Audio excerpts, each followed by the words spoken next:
네, 이 시간 김봉현 목사님 나오셔서 자료주다라는 제하에 말씀을 해주실 때 여러분 큰 은혜 받으시기 바랍니다.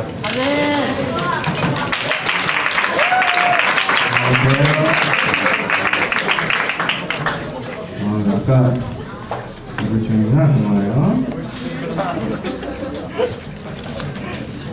특성화도 나온 줄 알았더니 뮤지컬하고 들어갔네. 선생님이세요? 네? 되게 잘하시네. 굉장히 감동받았어요. 하고 가셨나? 뒤에 계시죠? 이거 진짜 감동받았습니다. 사연도 잘하시고. 안녕하세요. 저는 김봉현 목사고요. 목사예요. 뭐지라는 표정으로 쳐다보지 마시고. 학교와 선생님들과 전도사님이 다 검사하신 진짜 목사입니다. 네, 지금 남해순교회라는 교회에서 담임하고 있고요. 저 사람이 몇 살이길래 목사인가 하는데 41살입니다. 그리고 외모는 관리입니다. 포기하지 마시고. 포기하지 마시고. 나이가 들어가면 젊은 게 힘이니까. 못생겨도 괜찮아요. 어려 보이면 돼요. 꼭 관리하시고. 결혼은 못했겠지 생각하시겠지만 10살 된 아들이 하나 있습니다. 그래서 제가 아침에 녹색 어머니에 들어가면 사람들이 저를 친입한 외부인 줄 알고 자꾸 아들의 이름과 반을 물어보는데 10살 된 아이를 두고 있는 학부형입니다. 저 오해를 되게 많이 받습니다. 어디 가서 목사라고 그러면 참 안 믿어요. 앞에서 마이크 받고 해야 그래도 조금 믿습니다. 거기서 41으로 해도 잘 안 믿습니다. 이럴 때 여러분들 와 해주면 기분 좋은데 비슷한 연배가 반말할 때는 그렇게 기분이 나빠요. 안 믿습니다. 아이가 때는 잘 안 믿어요. 오해를 되게 많이 받아요. 오해를 많이 받는 불편함들이 있습니다. 그렇죠? 여러분들이 제가 목사라는 걸 믿어주시고 저 사람이 설교를 잘할 거라고 믿어주셔야 여러분들이 은혜 받을 수 있겠죠. 그렇죠? 그런 기대감이 있으셨으면 좋겠습니다. 오늘 가룟유다 얘기를 할 건데요. 성경에서 가장 오해를 많이 받는 사람 중에 하나가 가룟유다일 겁니다. 가룟유다 하면 어떤 생각이 납니까? 예수님 팔아먹은 놈, 그쵸? 은삼십냥에 자기의 선생을 팔아먹은 사람. 얘는 원래 사탄의 부하였을 거야. 사탄의 첩자로 예수님의 제자에 숨겨져 있다가 결정적인 순간에 예수를 죽인 사람. 그래서 성경에 나타나 있는 대표적인 악인. 그래서 가룟유다라는 사람을 얘기할 때는요, 항상 설명이 한 글자입니다. 어떤 글자예요? 어떤 문장이에요? 예수를 팔아먹은 사람. 이런 가룟유다의 설명을 더 이상 할 필요가 없는 것처럼 우리 가운데 자주 기억됩니다. 근데 조금 치사하다는 생각이 들지 않습니까? 여러분, 바울은 스데반을 죽였습니다. 그쵸? 그리고 다윗은요, 우리아를 죽이고 그 아내를 취했어요. 그리고 성경에서는 그것보다 잘못한 일을 더 큰 잘못을 했던 사람들이 많이 있습니다. 근데 어떤 사람도 설령 그가 악인이라 할지라도 얘는 그런 잘못을 한 애야 라는 식으로 부르지 않았어요. 걔가 설령 잘못을 했다 할지라도 그 사람의 인생 전체를 이런 흐름 속에서 결국엔 이런 실패를 했다, 이런 어려움과 잘못이 있었지만 이런 성공을 했다라고 기술합니다. 유난히 가룟유다에게만 한 사건으로 사람을 규정합니다. 그러니까 우리 가룟유다 이 마지막 이틀 빼고요, 젊었을 때부터 예수님을 따라다녔을 때부터 나타난 그 가룟유다 인생 전체를 한번 돌아볼 필요가 있습니다. 첫 번째, 가장 먼저 가룟유다 청년 때 어떤 모습이었을까요? 여러분들 나이 때쯤에 가룟유다에 대한 어렸을 때 기억은 열심당원이었다는 것입니다. 열심당원은 우리식으로 얘기하면 독립운동가를 얘기하는 거예요. 그럼 이 사람은 어떤 사람이에요? 이 사람은요, 순수하고요, 이상적인 사람이었다는 뜻입니다. 당시는 로마의 압제에 있었어요. 그렇죠? 유다라는 나라는 로마가 유다를 압제하고 있었습니다. 그리고 분봉왕, 그러니까 가짜왕 헤롯을 세워놓고는 통치하게 만들었어요. 앞잡이들이었죠. 그리고 바리새인들이라고 하는 종교 지도자들은요, 자기들의 입지를 어느 정도 인정해주자 로마를 어느 정도 인정하고 그냥 좋게 넘어가고 있었어요. 그때 아니 세상이 이렇게 돌아가면 안 되는 거 아닌가? 유다가 독립된 나라가 돼야 되는 거 아닌가? 로마를 쫓아내야 되는 것 아닌가? 라고 분연이 일어나서 로마 군인을 공격하고 목숨을 걸고 조국의 독립을 위해서 싸웠던 사람들이 열심당원들이었습니다. 유다는 그 사람이었어요. 그가 열심당원이었다는 건 그가 세속적이지 않았고 그가 현실을 타협하지 않은 사람이었다는 걸 보여줘요. 유다는 그러다가 어느 날 예수님을 만납니다. 그때 그에게 엄청난 이미지, 엄청난 충격을 받죠. 왜요? 자기는 그냥 로마를 공격하고 로마를 무력으로 어떻게든 해보려고 하고 테러리즘적인 태도로만 했는데 예수님을 보니까 굉장히 대안적인 거예요. 예수님은 어떻게 합니까? 예수님은 유다가 어떠한 이상국가가 되어야 되는지 비전을 제시하십니다. 그리고요, 죽은 사람 살리고 병든 사람 치유하고 하니까 사람들이 구름대처럼 예수님한테 몰려들어요. 그리고 그가 자기를 메시아, 이 세상을 바꿀 사람으로 얘기했습니다. 그러니까 가룟 유다가 예수를 보고 뭘 만난 거예요? 자기가 세상이 잘못됐다라는 생각에 열심당원을 했지만 이 방법으로는 대안이 없는데 저게 대안이다라는 생각이 드는 거죠. 아, 예수와 함께하면 예수가 비전을 제시하고 그 비전을 이룰 수 있는 능력을 보여주고 그러면 대중들이 그를 따라가고 그러면 그 힘으로 세상이 바뀔 수 있지 않겠나 라는 꿈을 예수와 함께 꿉니다. 그래서요, 가룟 유다는 예수님 따라다닐 때 누구보다도 열심히 했습니다. 예수님 제자가 12명이라고 우리를 착각하지만요, 예수님의 제자들 중에 가장 정성기 때는요 200명, 300명이 예수님을 쫓아다녔습니다. 아니요, 그보다 설교하면서 때는 큰 무리가 예수님을 따라다녔고요. 무리가 따라다니다가 예수님의 생각이 자기랑 좀 틀리면 다 떠나갔어요. 몇백 명이 따라다니다가 너무 고되면 또 떠나갔습니다. 그리고요, 정예라고 해서 70인 전도자라서 70명까지 그래도 정규 멤버처럼 따라다니는 시절도 있었어요. 근데 그 중에 몇 명이었다는 거예요? 12명 안에 들어갔어요. 유다가 얼마나 열심히 따라다니는지 아시겠죠? 유다를 12제자로 임명할 때 누구도 그거에 대해서 반발하지 않았습니다. 예수님이 그가 12제자로 가룟 유다를 인정할 때 70인 전도대 레벨들이나 그 따라다니는 대중들이나 다른 11제자나 어떻게 유다가 제자입니까? 12제자입니까? 얘기하지 않았어요. 그만큼 그가 열심히 그 공동체의 역할을 했고 예수님을 섬겼었습니다. 여기까지 분위기가 좋았죠. 근데 유다는 뭘 하고 싶었어요? 독립을 하고 싶었어요. 그쵸? 가룟 유다는 유다라는 나라를 독립시키고 싶었어요. 로마 군대를 쫓아고 이 건강하게 잘 사는 나라를 다시 한번 만들고 싶었단 말이에요. 그러면 뭐가 일어나야 됩니까? 민중봉기가 일어나야 되죠. 뭔가 이 세상을 한번 뒤집어 엎어야 된단 말이에요. 예수님이 그 역할을 해주시길 바랬고. 근데 예수님이 살짝씩 삐딱선을 타시는 것을 봅니다. 첫 번째 장면은 이런 거죠. 오병이어 기적을 일으키셨어요. 물고기 5개, 보리떡 2마리나, 그러니까 맨날 헷갈려. 하여튼 대충 먹이셨어요. 시작은 그냥 건 아니잖아. 내가 시험 볼 것도 아닌데. 먹이셨어요. 사람들이 예수님을 따라다니면서 뭐라고 했는 줄 알아요? 와, 저를 왕으로 삼아야겠다라고 얘기합니다. 그럼 그때 유다의 마음이 얼마나 설렜겠습니까? 야, 이제야 사람들이 예수를 알아보는구나. 예수를 왕으로 옹립하고 저 가짜왕 헤롯을 쫓아내고 이제 여기서부터 우리가 다시 시작을 해보자 라고 생각을 했을 거란 말이에요. 근데 예수님이 그렇게 왕으로 생각하고 사람들이 쫓아왔을 때 뭐라고 해요? 나를 먹어야 되고 내 피를 마셔야 되고 막 이런 얘기를 해요. 그러니까 사람들이 뭐래 약간 이해가 안 가? 막 이렇게 얘기하기 시작했어요. 예수님을 어떻게 뜯어먹어요? 그랬더니 그게 아니고 생명의 떡이 있는데 그 생명의 생수가 있고 그게 피인데 먹으면 살고 안 먹으면 죽고 이렇게 막 하니까 사람들 무슨 말인지 모르겠다고 갔어요. 그러니까 유다 입장에서 얼마나 답답해요. 예수여 왕위를 하소서 라고 할 때 뭐라고 하면 돼요? 내가 왕 하면 게임 끝나는 거 아니에요. 근데 거기서 왜 그런 얘기를 하냔 말이야. 그 다음에 더 심한 일이 일어납니다. 누가 나타나요? 바리새인들이 나타나요. 바리새인들이 나타나더니 뭐라고 합니까? 예수님, 메시아시면 밝히 드러내시고 하늘에서부터 오는 표적을 보이셔서 라고 얘기합니다. 유다가 얼마나 좋았을까? 예수님이 역시 이 데뷔 시기를 아셔. 여러분, 동네에서 3,000명 모아봤자 뭐합니까? 바리새인은 전국 조직이에요. 그리고 헤드 조직입니다. 거기에 수장들이 온 거예요. 그렇잖아요? 그 사람들이 와서 지금 뭐라고 그래요? 지금 하늘에서 오는 표적을 딱 보여주면 당신을 메시아로 인정하겠다는 거예요. 그리고 가룟 유다는 많이 봤잖아요. 예수님 막 바쁠 때 무리로 걸어다니는 거 봤단 말이에요. 걸어오시고 참을성이 좀 없어요. 걸어서 오시고 막 이런 거 봤단 말이에요.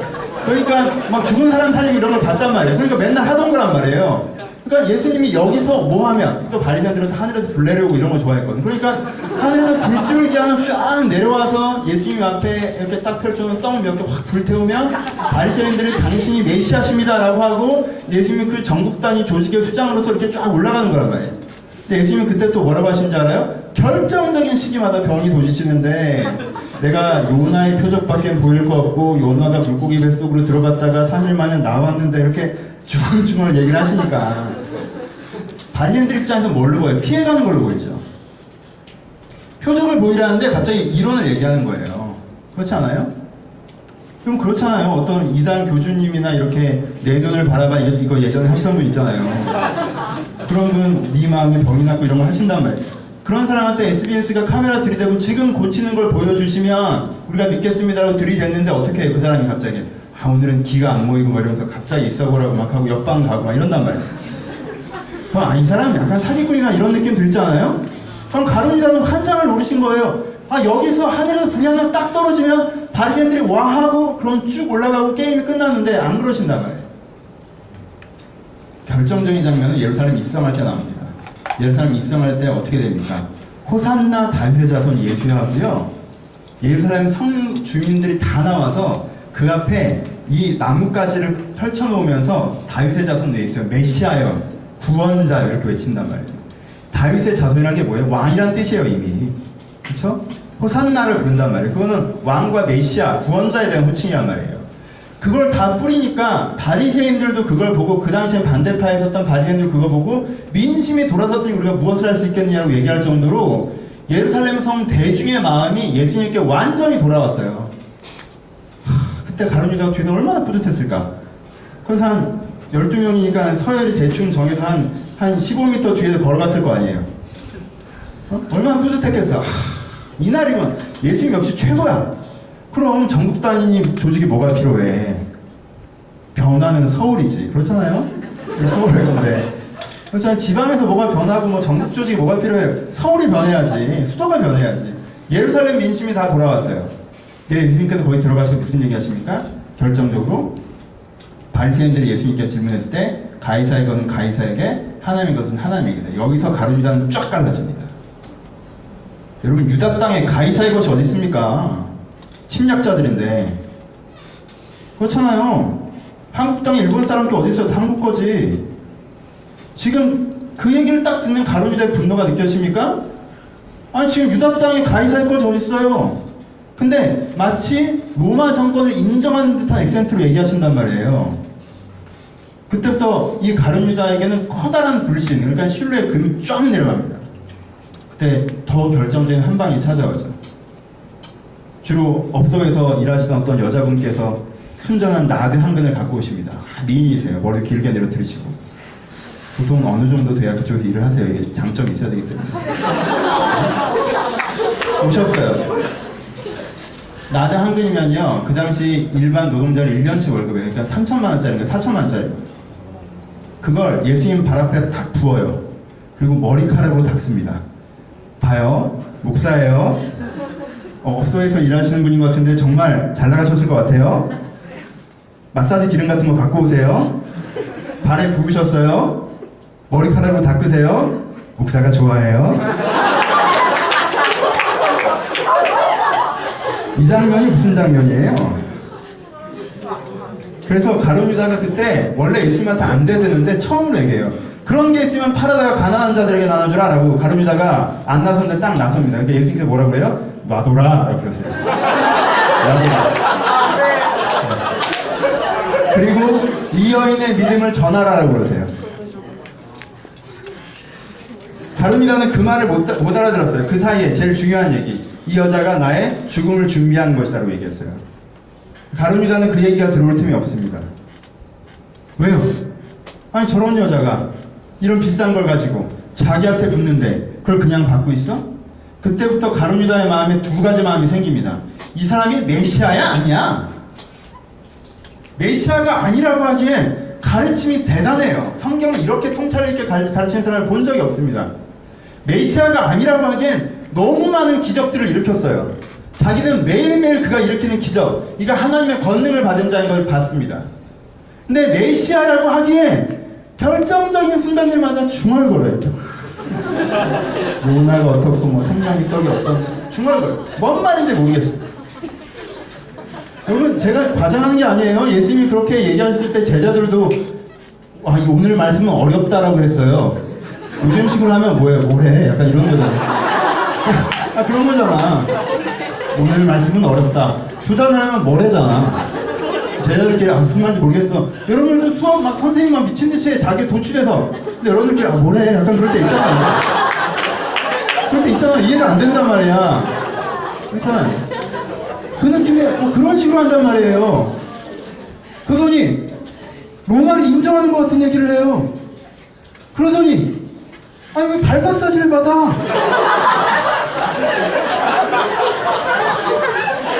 유다는 그렇게 보이는 거예요, 진짜. 두 가지가 갈려지는 거란 말이에요. 네? 아니, 3만 원짜리를 받아 욕먹게 생겼는데 지금 뭐 3천만 원짜리를 받았잖아. 네? 유다는 그냥 두 가지가 보이는 거예요. 이게 메시아냐 메시아가 아니냐. 메시아가 메시아냐 아니냐. 메시아가 아니면 어떻게 해야 돼요? 내가 이 사람 따라다닐 필요 없어요. 나 지금 허송세월 한 거예요. 나는 되든 안 되든 열심당으로 돌아갈 거예요. 메시아가 아니면 나 이거 그만할 거야. 메시아라면 이런 식으로 시간 좀 그만 끌자. 언제까지 이런 식으로 시간을 끌 거야? 한번 우리가 세상을 바꿔야 될 거 아니야? 지금 예루살렘까지 왔는데. 그래서 유다는 스스로 뭐가 되길 결정합니까? 방화세가 되길 결정합니다. 어떤 상황을 만들어요? 선택을 압박하는 상황을 만들기로 결정합니다. 어떻게 하는 거예요? 예수님을 파는 거죠. 그럼 생각을 잘하세요. 유다가 은 30냥에 눈이 멀어서 예수님을 팔아먹었다고요? 여러분, 어제 은 30냥이라는 돈에 눈 멀어서 판 사람이 오늘 그 돈 준 사람한테 던지고 자살합니까? 아유, 돈 때문에 그랬다면 말이 안 되죠. 돈 때문에 그랬으면 그렇겠어요? 여러분, 그리고요, 은 30냥은요, 한 달치 월급에 200, 300이란 말이에요. 아까 봤죠? 순전한 나드 한 근 발밑으로 쏟아지는 거. 예수님의 이 공동체라고 하는 건요, 많을 땐 몇백 명 단위로 움직였어요. 그 단위로 움직이는 사람들이 재정이 있었단 말이에요. 그 재정을 총괄하던 사람이 유다였어요. 돈이 궁했잖아요? 돈이 필요했잖아요? 그럼 그 돈 갖고 나르면 돼요. 그 돈 갖고 날랐어도 5천, 7천은 있었을 거야. 그 돈을 관리하던 회계가 내가 지금 300만 원 받겠다고 이 사람을 팔아먹어? 말이 돼요? 일반적인 사고의 통전성에서 얘기가 안 되는 얘기입니다. 논리적 흐름으로 안 맞아요. 유다의 문제를 탐욕으로 이해하는 건 굉장히 단선적인 이해예요. 유다는 지금 뭐라는 겁니까? 예수님의 선택을 압박하는 거예요. 유다가 그렇게 예수님을 팝니다. 뭐예요? 바리새인과 군병들과 딱 증명하게 만들어. 그럼 어떤 일들이 벌어지겠어요? A 아니면 B죠. A는 뭐예요? 예수님이 메시아면 군병들이 칼 들고 망치 들고 몽치 들고 달려온 사람들 이 사람이 건들 수 있겠어요? 망치 몽치 약간 아니 그런 거 좋아하는구나. 아까 오경이가 아니 그게 그래. 얼굴 다가보면서 너무 사. 그렇죠? 그렇게 하면 그런 걸 갖고 달려오면 예수님이 가만히 있겠어요? 아니요. 예수님이 메시아면 그 사람들의 눈을 어둡게 하든가 하늘에서 천사가 내려오든가 예수님의 손을 잡았다가 날아가든가 아니면 이렇게 뭐 아우라 같은 거 이런 거 있잖아요. 그러니까 갑자기 빛이 쫙 나타나면서 가브리엘 루시퍼는 반대편이야. 가브리엘 미카엘 이런 애들 날아가서 우리를 지켜주든가. 그렇지 않아요? 너 루시퍼에 꽂혔어? 네가 공부하면서 내가 설교를 하지. 그러지 않겠어요? 유다는 선택을 압박합니다. 예수님이 메시아면 반대 세력들을 부수실 것이다. 그러면 그때부터 뭐가 달려지는 거예요? 방아쇠가 당겨지는 거죠. 그러면 그때부터 예수님은 어떻게 할 수밖에 없어요? 이제 로마 총독부로 사울의 그 헤롯의 성으로 진군할 수밖에 없는 거죠. 방아쇠를 당겨주겠다는 거예요.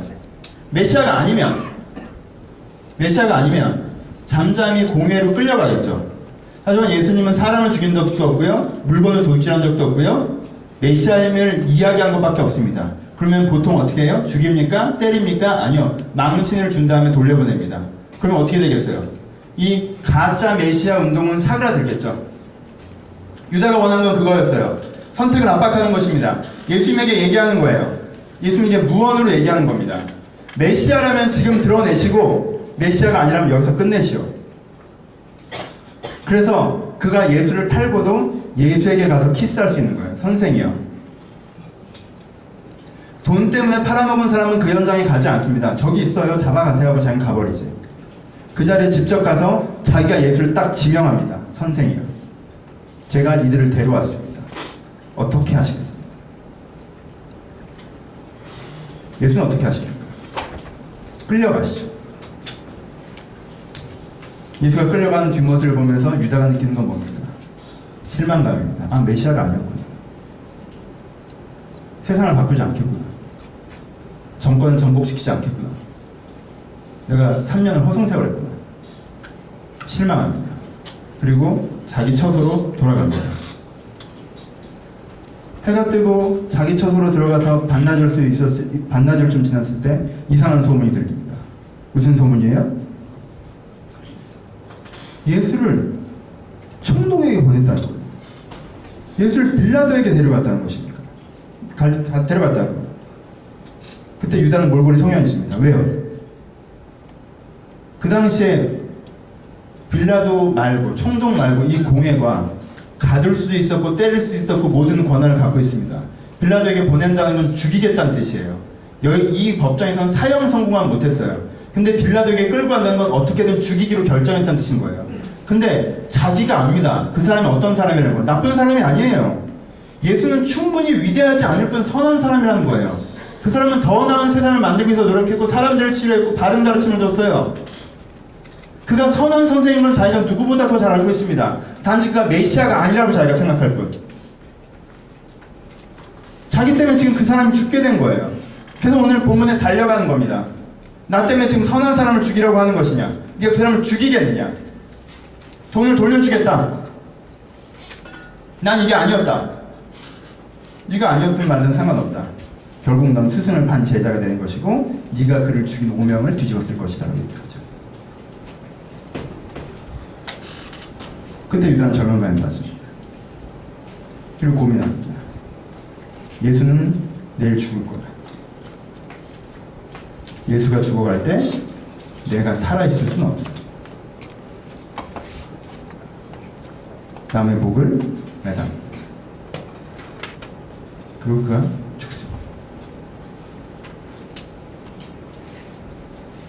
유다의 죽음을 탐욕의 눈멀어 스승을 팔아먹은 그냥 예수를 죽인 사람, 이렇게만 얘기하기에 유다의 죽음에는 굉장히 커다란 아픔이 있습니다. 유다의 잘못이 뭔지 아세요? 유다의 잘못은 악이 있는 게 아니에요. 그건 선한 사람이었어요. 유다의 잘못은 돈을 좋아하는 게 아니에요. 여러분, 유다는 돈을 좋아해 본 적이 없습니다. 어떤 의미에서. 그렇게까지. 돈 좋아하는 사람이 열심당원합니까? 목숨 걸어가면서? 돈 좋아하는 사람이 3년 동안 예수님 뒤를 따라다니니까? 돈 좋아하는 사람이 겨우 200만 원, 300만 원에 자기 스승을 팔아먹나요? 유다는 그런 사람이 아니에요. 유다는 선한 지향을 갖고 있었고요. 그것이 이루어지길 바랬고요. 자기가 끄는 지향 예수님과 좀 틀렸을 뿐입니다. 유다의 진짜 문제는 뭔지 아세요? 유다의 문제는 사실 딱 한 가지예요. 뭐냐면 그가 되게 평가적인 사람이었다는 거예요. 봅시다. 여러분, 다른 사람들도요, 열심당원 출신 제자들이 많아요. 원래 독립운동하는 사람이 이상주의적이기 때문에 예수님을 많이 따라다녔단 말이에요. 근데요, 다른 제자들은요, 3년 동안 예수님의 설교를 들으면서 점차 어떻게 했어요? 바뀌어봤습니다. 어디서부터 어디로? 아, 나는 우리나라 하나 얘기하는데 예수님은 야, 하나님이 이 나라 하나에 관심이 있으시겠니? 하면 온 인류에게 관심이 있으시겠니? 네 나라는 좋아지고 저 나라는 나빠지는데 하나님이 관심이 있으시겠니? 하나님은 온 나라가 좋아지는데 관심이 있으시겠니? 하나님은 한 나라를 바꾸시는 게 아니라 세상을 바꾸시는 거야 라는 얘기를 3년 동안 해나가셨는데 다른 사람들은 그게 귀에 들렸어요. 3년 동안 배웠다는 거예요, 예수님한테. 그래서 그 생각이 점차적으로 바뀌어져 갔습니다. 근데요, 유다는 그 생각이 안 바뀌었어요. 왜? 평가하니까. 왜 예수님이 저런 얘기 하시지? 독립운동이 맞는 건데? 왜 예수님이 저런 얘기 하시지? 로마는 나쁜 놈들인데? 왜 예수님이 저런 얘기 하시지? 빨리 새로운 정치적인 세상을 만들어야 되는 건데? 라고 자기 생각이 너무나 확신에 차 있어서 그 속에 다른 생각이 들어올 수가 없었어요. 단 3년이 지나서 다른 사람들은 생각이 많이 바뀌어 있었는데 이 사람만 자기 생각에 되게 사로잡혀요. 두 번째, 유다의 더 큰 실수는 뭔지 아십니까? 예수님에게 대해서 평가적이었지만 누구에게 대해서? 자기 자신에 대해서도 평가적이었다. 이번엔 네가 잘못했네? 그럼 넌 사형. 누가 누구에게? 자기가 자기 자신에게 뭘 언도했어요? 사형을 언도하고 집행했습니다. 이렇게 평가적인 사람이 어디 있습니까? 너 잘못했어. 그럼 너 죽어. 죽으면 될 거 아니야. 그게 순수한 거예요? 아니요. 그건 어떤 면에서는 자만한 거예요.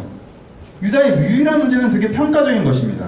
여러분 관점을 좀 바꿔봅시다. 유다가 평가적이지 않았다면 어떻게 될까요? 여러분 정말 안타까운 게 뭔지 아세요? 유다가 스스로 죽는 걸 3일만 참았다면 어떻게 했을까요? 여러분 베드로는 예수님을 저주했습니다. 예수님을 저주한 건 예수님을 팔아먹은 거나, 베드로는 예수님을 저주한 다음에 3일 동안 패닉에 빠지고 자기 정죄에 빠져서 처박혀 있었어요. 하지만 죽지 않았죠. 3일 뒤에 뭘 봅니까? 부활하신 예수님을 만나죠. 40일 뒤에 뭘 봅니까? 성령 세례를 받죠. 41일 뒤엔 뭘 합니까? 예수의 메시아됨을 전하죠. 1년 뒤엔 뭐 합니까? 세상을 바꾸고 있죠. 뭘 설교하면서 내가 예전에 예수를 저주했던 자이다라고 설교하면서 세상을 바꾸고 있지 않습니까? 여러분 더 유명했던 사람 중에 하나는 누굽니까? 바울이죠. 바울은 어떻게 했어요? 자기 생각에 확신을 갖고 스데반을 죽였어요.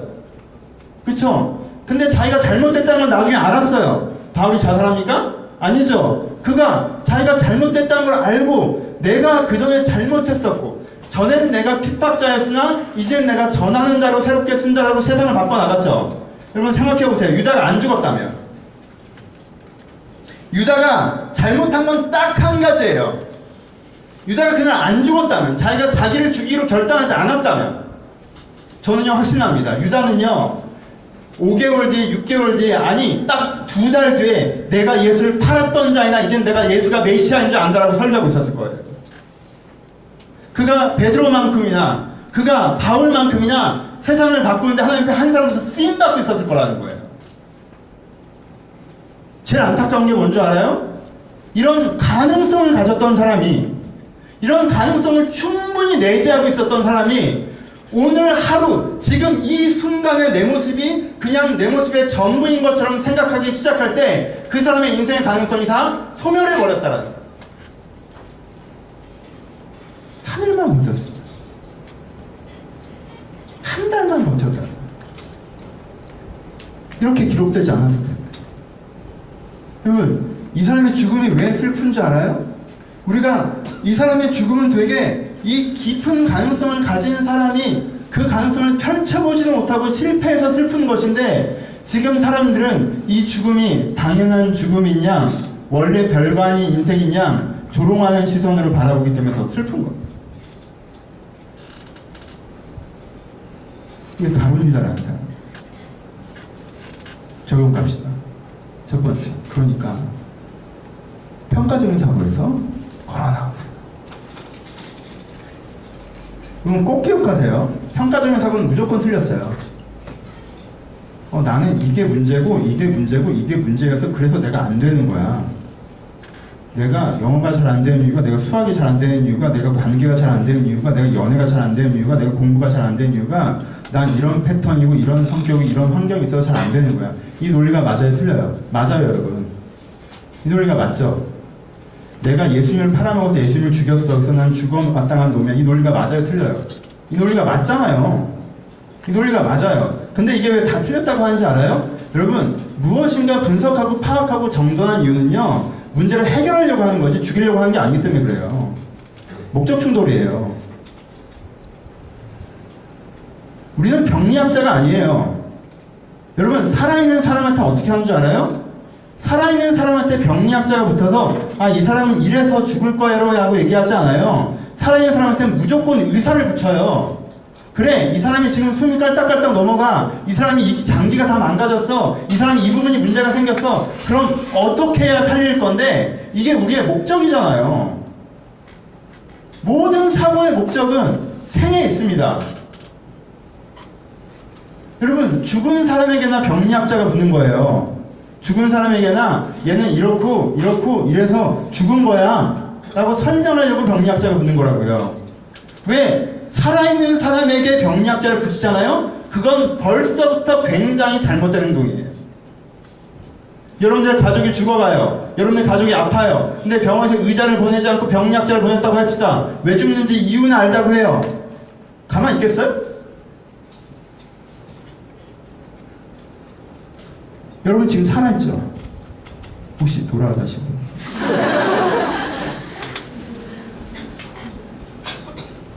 살아있잖아요. 그러면요 평가적 사고는 무조건 틀린 거예요. 아니 논리적으로 다 맞아요. 여러분 예수님 인상신앙에 팔아먹으면 죽이려는 게 맞지. 하지만 그게 틀려요. 두 번째적으로 배우려고 하세요. 유다가 알았던 게 틀리지 않아요. 그렇죠? 로마는 잘못했고 우리 민족은 해방돼야 된다. 유다의 말이 틀려요? 틀리지 않아요. 하지만 충분히 알지 못했어요. 오케이? 제일 위험한 지점이 어딘지 아십니까? 그러면 잘못된 정보를 알고 있는 사람은 수정을 줄 수 있어요. 그래서 세상에 제일 무서운 사람이 한 권의 책만 읽은 사람이라고 하는 거예요. 한 가지 정보만 알고 있는 사람이 무서워요. 왜? 자기 말이 맞거든. 자기 말이 틀린 건 아니야. 근데 모자라요. 1, 2, 3, 4, 5, 6, 7, 8, 9, 10 중에서 1, 2, 3을 알아. 근데 거기에 4, 5, 6, 7, 8이 있을 수 있다는 생각을 못해. 그래서 1, 2, 3만 계속 반복해서 얘기해. 이 사람이요 사람 잡습니다. 여러분 여러분들 어떤 사람인지 알아요? 알겠죠? 2개 정도? 3개 정도. 내가 확신한데 여러분들은 다 몰라. 왜? 그 나이 때 원래 다 모르거든. 연예인들 과거 사진 보시죠? 고등학교 때 사진? 어떻게 될지 모른다. 남자분들 넓게 좋은 관계를 유지하세요. 어떻게 될지 몰라. 지금 난 이러니까 이렇다? 지금 쟨 저러니까 저렇다? 여러분, 여러분들이 어떤 사람인지 알 거예요. 2, 3개 정도. 난 이런 성향이고 이런 취향이고 이걸 잘하고 이걸 못하고 여러분들 2, 3개 정도 알 거예요. 근데요 여러분들 제가 확신하는데 10개 중에 2, 3개 정도 알아요. 그럼 뭐 해야 돼요? 배워야 돼요. 뭘? 내가 어떤 사람인지 나한테 물어봐야 돼요. 넌 뭘 좋아하고 뭘 잘할 수 있고 무엇이 맞다고 믿고 어떤 방향으로 가고자 하고. 우리의 실수들은 이제까지 내가 했던 모습을 가지고 이제까지 내가 했던 성취를 가지고 이제까지 내가 했던 표피를 가지고 나를 안다라고 생각하고 나는 그런 사람이라고 얘기하는 거예요. 여러분 사과 하나는 열매십니까 씨앗입니까? 열매로 얘기하는 사람은 어리석은 사람이에요. 사과 하나는 씨앗입니다. 그걸 심으면 나무 하나가 나는 거예요. 현재 있는 상태는 진행형이에요. 이 상태에서부터 어떻게 되어져가는 과정성 속에 있는 거예요. 이게 마지막이 아니란 말이에요. 그러니까 지금 내가 나를 다 한다고 생각하지 않고 지금 내가 세상을 다 한다고 생각하지 않고 지금 내가 인생을 다 한다고 생각하지 않고 지금 내가 아는 것 외에 또 무엇이 있는지 배우려고 해야 돼요. 세 번째, 그래도 무조건 기회를 주세요. 무조건 기회를 주세요. 제일 어리석은 사람은 자기 자신에게 기회를 주지 않는 사람입니다. 자기 자신에게 기회를 주지 않는 사람. 어떤 사람은 자기 자신에게 평가적으로 얘기합니다. 감독적인 부모가 있습니다. 감독적인 부모라는 건 약간 이런 거예요. 패턴이 간단하죠. 넌 이렇게 돼야 돼. 이렇게 되려면 필요한 모든 컨디션을 내가 보장해 줄게. 그리고 내가 너한테 충분한 시간도 줄게. 그러니까 그렇게 되도록 해. 라고 하는 사람이 뭐예요? 심판과 감독입니다. 목표치를 정해주고 컨디션을 마련해주고 시간을 줍니다. 기다려주죠. 처음엔 길게 기다려줘요. 가봤더니 그게 안 돼 있어요. 안 됐네. 우리 다시 한번 해볼까? 이걸 해야 돼. 이렇게 학원도 주고 이렇게 다 할게 내가. 뭐 필요한 거 있으면 얘기해. 내가 기다려줄게. 저번에는 뭐 내가 한 석 달 기다려줄게. 1년 석 달 기다려줄게. 한 달 정도 기다려줄게. 기회 짧아져요. 다음에 와서 봤는데 안 돼 있어요. 봐! 잘 이해를 하라고.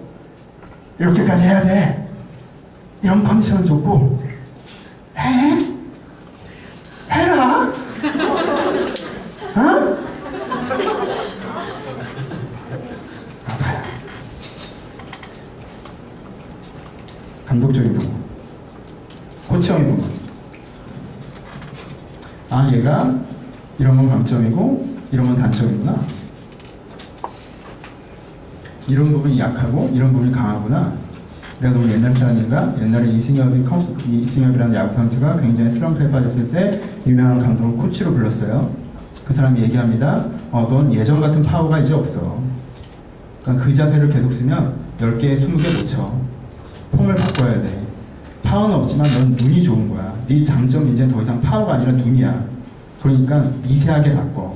해보자. 오케이. 이번엔 됐어. 이번엔 안 되잖아. 다시 한번 해보자. 오케이. 이번엔 됐어. 안 되고. 오케이. 아까 그 느낌 기억 안 나? 다시 그렇게 해봐. 그 느낌 알겠어? 오케이. 됐네. 이렇게 쭉 하는 거야. 느낌 기억하고 한 번, 두 번, 세 번, 네 번. 옆에 앉아서 계속 공을 던지면서 코치는 계속 얘기합니다. 그렇죠? 코치 형은 뭐예요? 얘를 아는 거예요. 뭘 잘하는지, 뭘 못하는지, 어떤 가능성이 있는지, 어떤 가능성이 없는지, 어떤 방식으로 얘가 진행되어져 나갈 수 있는지, 얘 현재 모습에서 최선이 뭔지를 아는 거예요. 그래서 그 최선같이 갈 수 있도록 뭐 하는 거예요? 페이스메이커 역할을 해주는 거예요. 그렇죠? 그럼 제가 아는 한 이런 부모는 없어요, 별로. 우리 엄마가 이 얘기를 들어야 되는데 그런 생각하지 마세요. 엄마 얘기를 하자는 게 아니라 지금 누구 얘기를 하자는 거예요? 여러분은 여러분들 자신에게 감독형이에요? 코치형이에요? 야, 너 이만큼 해야 되잖아. 이렇게 내가 시간이야 상황을 줬잖아. 너 이걸 못해. 미치겠다 진짜. 날 이해는 하고 있어? 왜 못하는지 알기는 해? 미치겠다. 좀 쉬고 마음을 추스리고 다시 하자. 그래, 할 수 있어. 할 수 있어. 한 4번 정도는 어떻게 된 줄 알아요? 내가 작은 목소리로 나한테 진짜 넌 정말 넌 왜 사냐? 내가 나한테 작은 목소리로 그러고 있어요. 애가 문제예요? 관리자가 문제예요? 여러분들이 감독형입니까? 코치형입니까?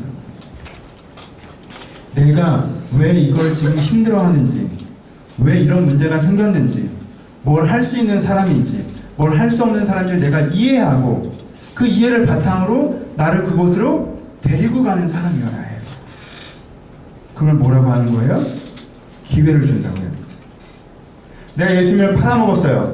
근데 이게 잘못됐다는 걸 알았어요. 예수님은 곧 죽게 돼 있어요. 그러면 내가 어떻게 하는 게 좋을까? 내가 할 수 있는 최선이 뭔가? 내가 예수님의 십자가 달리시는데 밑에 가서 죄송하다고 해야 되는 거 아닌가?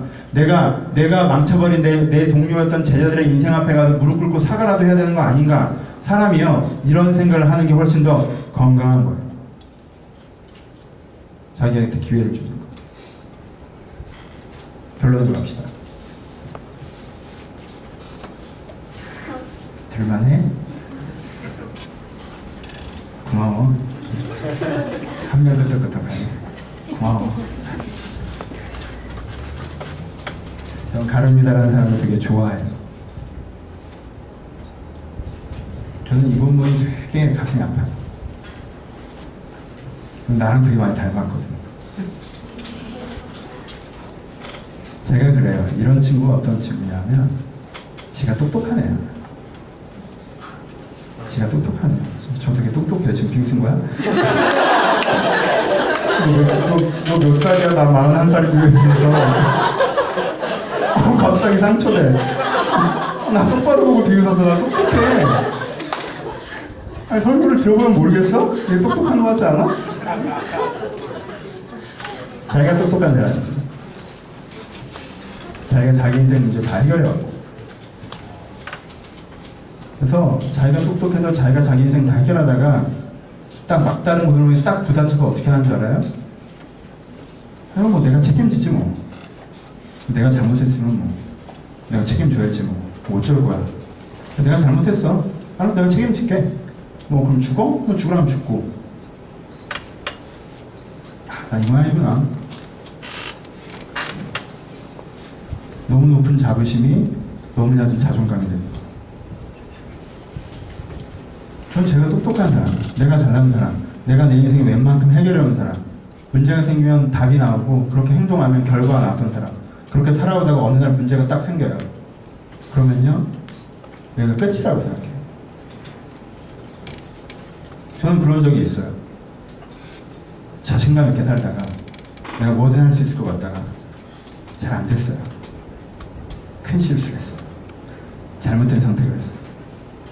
일이 어그러졌어요. 아, 안 되는구나. 여기까지인가 보다.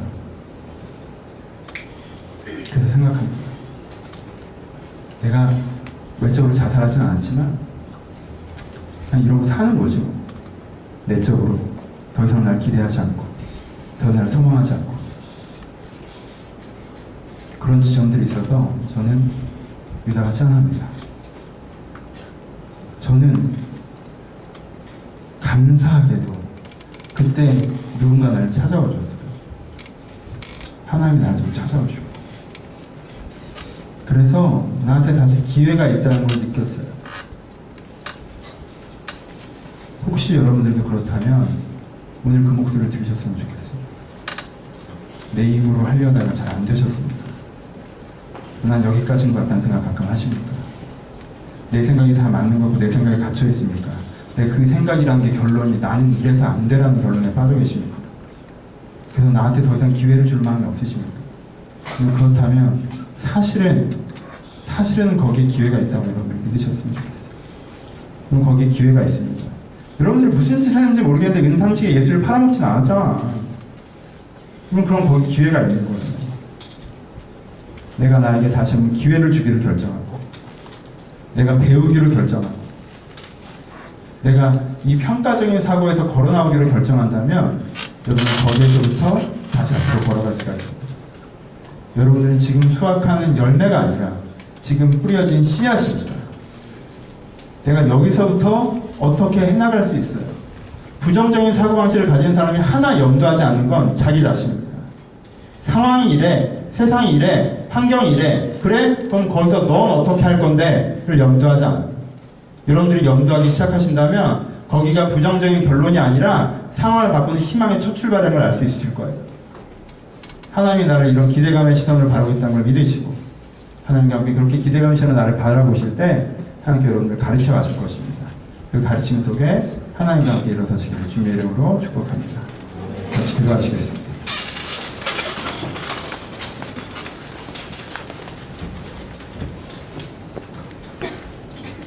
쉽게 생각해봐. 여러분들 부정적이야, 긍정적이야? 안 될 것 같아, 될 것 같아? 그게 내 안에 부정적인 게 딱 떠오르면요, 아, 내가 이게 되게 잘못돼 가고 있구나 라고 느끼셔야 돼요. 그러면 생각을 더 하셔야 돼요. 그 부정적인 게 틀린 말은 아닐 거예요. 여러분 거기서 멈추면 안 돼요. 생각을 더 해보세요. 그럼 어떻게 하면 바꿀 수 있는지, 하나님께서 나에게 어떻게 해주실지, 그리고 거기서부터 첫 기도를 드립시다. 하나님, 사실 제가 이 부분에 부정적입니다. 제가 더 좋은 사람이 될 것 같지도 않고 내 인생의 미래가 열릴 것 같지도 않고 내가 의미 있는 역할을 해줄 수 있을 것 같지도 않고 내가 이 문제를 해결할 수도 없을 것 같은 지점에 내가 서 있습니다. 주님, 내 내면을 먼저 바꾸길 소원합니다. 하나님께서 보고 계신 그 기대의 시선을 내가 보게 하여 주옵소서. 은30에 예수를 팔아먹은 이 가룟 유다에게도 기회가 있었는데 내가 기회가 없을 리가 없잖아요. 하나님께 주신 그 기회를 기대하십시오. 하나님, 내가 부정적인 사고에서 걸어나가게 해달라고, 나한테 이 다음 장면을 가르쳐달라고, 여러분 이 부정적인 죄에서 끊어낼 것들을 기대하시면서 우리 첫 기도로 예수님께 드리길 소원합니다. 기도하겠습니다. 하나님 아버지, 여기 모여있는 자들의 심령 가운데 찾아오셔서 얘들 가운데 부정적인 생각과 부정적인 마음이 내 오늘을 지배하고 있다면 하나님의 생각으로 이들 가운데 새로워질 수 있도록 주님께 축복하여 주옵소서. 아버지의 마음을 이들이 다시 한번 새로워질 수 있도록 이들을 축복하여 주옵소서. 이들이 주님의 진심으로 다시 한번 다가갈 수 있도록 주의 이들을 축복하여 주옵소서. 마음에 막히는 자의 좀 다시 한번 거기서 열려질 수 있도록 주님께서 축복하여 주옵소서. 아버지, 여기가 내 마지막 장면인 것처럼 생각하고 있다면 이들을 축복하여 주옵소서. 여기가 내 인생의 마지막 장면에서 여기서부터 다시 한번 길이 이어지고 있는 것을 저희가 보게 하여 주옵소서. 여기서부터 하나님께 나를 어떻게 인도하시는지 내가 보게 하여 주옵소서. 하나님, 내가 여기서부터 어떻게 인도하시는지 내가 보게 하여 주옵소서. 하나님, 나를 인도해 나가시길 소원합니다. 아버지, 여기 있는 한 명 한 명 어린아이들 가운데 축복하셔서 이 청소년의 마음 가운데 하나님께서 찾아오셔서 여기가 하나님의 내 인생의 마지막 장면이 아니라 여기서부터 나에게 말씀하는 그 음성을 들을 수 있도록 축복하여 주옵소서. 아버지, 학업 학업 때문에 내 자신의 가능성을 포기하고 있습니까? 하나님 학업 하나가 내 인생을 어떻게 좌지우지하지 못한다는 걸 알게 하시고 또한 학업적인 영역에서 여기가 내 최선이고 이 나의 마지막이 아니므로 깨달아야 하여 주옵소서. 내가 매번 그 자리에 있었다 할지라도 내일도 그 자리에 있지 않을 수 있다는 걸 저희를 깨달아야 하여 주옵소서. 내가 여기서부터 걸어나가서 앞으로 나갈 수 있다는 걸 주님께서 깨달아나가게 하여 주옵소서. 하나님 이들 가운데 은혜를 허락하셔서 여기가 내 인생의 마지막 장면인 것처럼 여기 주저앉아 울고 있는 자들이 있다면, 여기 주저앉아 체념하고 있는 자들이 있다면, 여기 주저앉아 신이 풀어진 자들이 있다면 여기서부터 다시 앞으로 걸어나갈 수 있도록 아버지 이들 가운데 주관하시고 축복하여 주옵소서. 하나님의 생각이 이들 가운데 있길 바랍니다. 하나님의 마음이 이들 가운데 있길 바랍니다. 하나님의 성령이 이들 가운데 있길 바랍니다. 진정한 경험하시는 그 마음이 이들 가운데 있길 바라오니 주여 우리 가운데 찾아오셔서 하나님의 생각으로 저희를 변화시켜 나갈 수 있도록 인도하여 주옵소서. 하나님 저희가 답답해져 있지 않게 하시고 저희가 무너져 있지 않게 하시고 저희는 자유롭게 잡혀 나갈 수 있도록 저희를 이루어오시게 하여 주옵소서. 예배 시작 전으로 돌아가십시오. 어떤 마음이셨습니까? 설교에 상관없이 그거 갖고 기도합시다. 여러분 어떤 마음이셨어요? 어떤 마음이셨어요? 하나님 내가 주님한테 어떤 마음이에요? 내가 사실 체념되고 내가 진짜 화가 나고 내가 이거 마지막 장면인가 봐. 여러분 혹시 그 마음이셨습니까? 그냥 답답하고 피곤하고 힘들고 해야 되니까 하는 거고 하라니까 하는 거고 어쩔 수 없이 가는 거 끝나기만 바라고 그런 마음이셨습니까? 여러분 여기서 다른 마음을 느끼다가 다시 나가면 그 마음이 되신다고 우리가 예배를 드리는 이유가 뭐가 있겠습니까? 그래서 그 마음이 바뀌어져야 되지 않겠습니까? 그 마음이 새로워져야 되지 않겠습니까?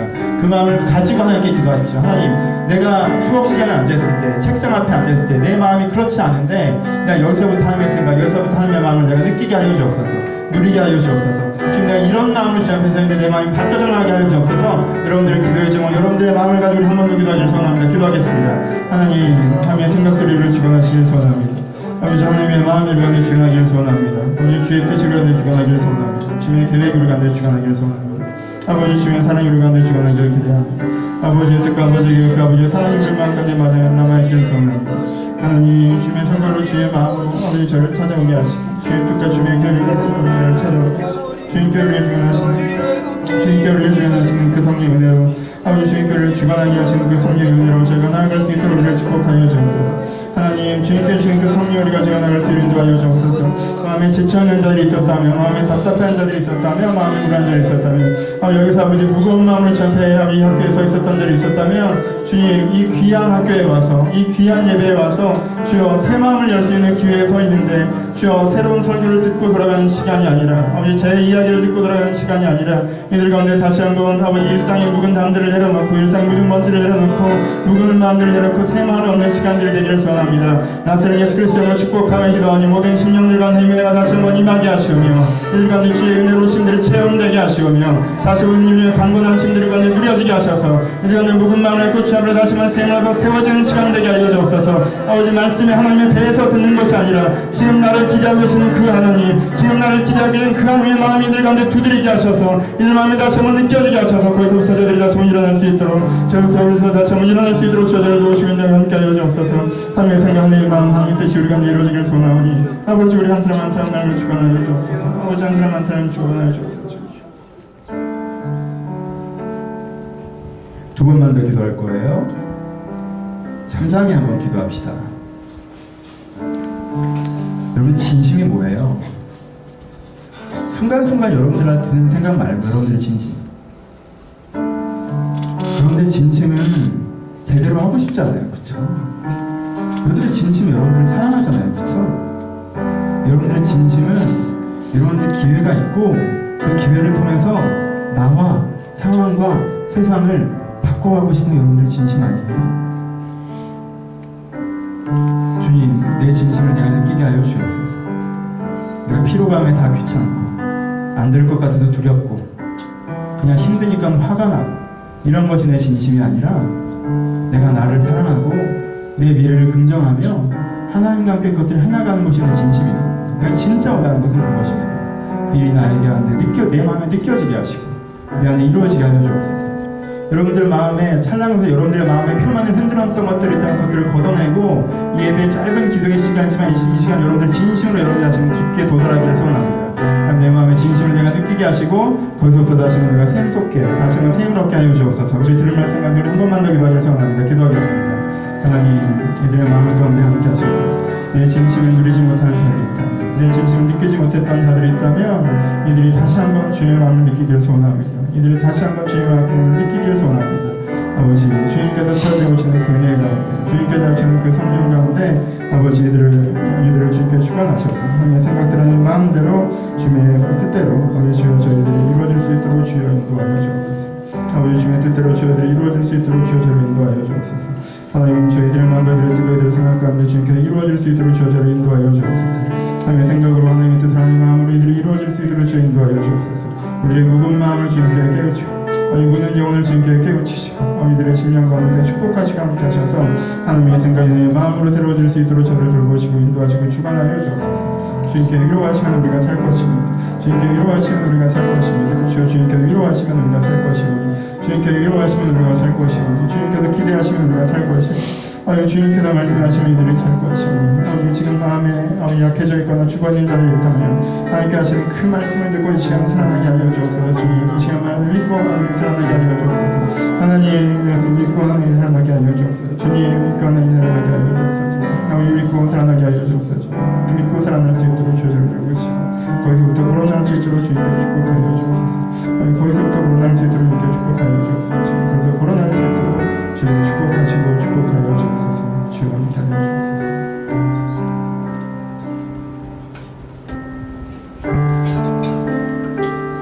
하나님 아버지, 오늘의 모습으로만 나를 봅니다. 지금의 환경으로만 나를 봅니다. 지금 내가 하고 있는 내 모습이 나의 전부인 것처럼 생각합니다. 주님, 그렇게 내가 왜 안 되는지를 알아가려고 하는, 내 왜 안 되는지만 생각하고 있는 그런 어리석음에서, 그런 무지에서 우리가 걸어 나오게 하여 주시옵소서. 가룟 유다처럼 선한 의지를 갖고 있으나 완고한 사람이 되지 않게 하시고, 내 선한 의지 가운데 가르치시는 하나님, 내 선한 의지 가운데 인도하시는 하나님, 내 선한 의지 가운데 기회를 주시는 그 하나님을 만나게 하여 주옵소서. 완고하게 자기를 포기하는 가룟 유다가 아니라 예수를 저주하고도 다시 한번 예수 앞에 무릎 꿇어 엎드렸던 베드로가 되게 하시고, 그렇게 기도하며 나갈 때 주님께서 각설의 마음 가운데 다시 한번 희망과 기대를 허락하여 주옵소서. 여기는 누구도 나를 지금 끝난 열매처럼 생각하지 않게 하시고, 여기는 모든 이가 나를 이제부터 시작하는 씨앗으로 생각하게 하셔서